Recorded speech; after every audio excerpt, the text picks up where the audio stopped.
வடை சுண்டல் சாப்பிட்லாமா? வடை சுண்டல் சாப்பிட்றதுக்கு கரெக்டான ஸ்பாட்டு தான் ஃப்ரெண்ட்ஸ். ஈவினிங் டைமு மஸ்து ஸ்நாக்ஸ் ஐட்டம் இது.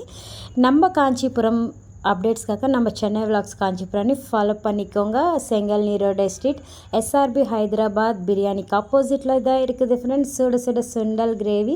இவங்கக்கிட்ட போண்டா இருக்குது, கீரை வடை இருக்குது, மசால் வடை இருக்குது. மசால் வடையில் அந்த கிரேவி மிக்ஸ் பண்ணி நம்மளுக்கு கொடுக்கும்போது அது நம்ம டேஸ்ட் பண்ணும்போது டேஸ்ட் అనేది அல்டிமேட்டாக இருக்குது. Must try.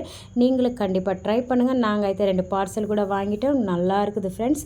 நம்ம காஞ்சிபுரத்தில் தான் இருக்குது, பிக் காஞ்சிபுரம். நீங்கள் கண்டிப்பாக மிஸ் பண்ணாதீங்க. இந்த சைடு வந்தால் கண்டிப்பாக ட்ரை பண்ணுங்கள். ஓகே ஃப்ரெண்ட்ஸ், நிறைய அப்டேட்ஸ்க்காக நம்ம சென்னை விலாக்ஸை கண்டிப்பாக ஃபாலோ பண்ணிக்கோங்க. உங்கள் ஃப்ரெண்ட்ஸ்க்கு உங்கள் ரிலேஷனுக்கு இந்த வீடியோ అనేది நீங்கள் கண்டிப்பாக ஷேர் பண்ணுங்கள். இந்த வடை மசால் சுண்டல் అనేది 12 ఇయర్స్ రన్నింగ్ ఫ్రెండ్స్. ரொம்ப ஃபேமஸ் இந்த ஷாப் అనేది. எப்போவுமே இங்கே தான் இருக்கும். ஓகே ஃப்ரெண்ட்ஸ், பாய். காஞ்சிபுரம் ஃபேமஸ். சென்னை விலாக்ஸ் காஞ்சிபுரம்.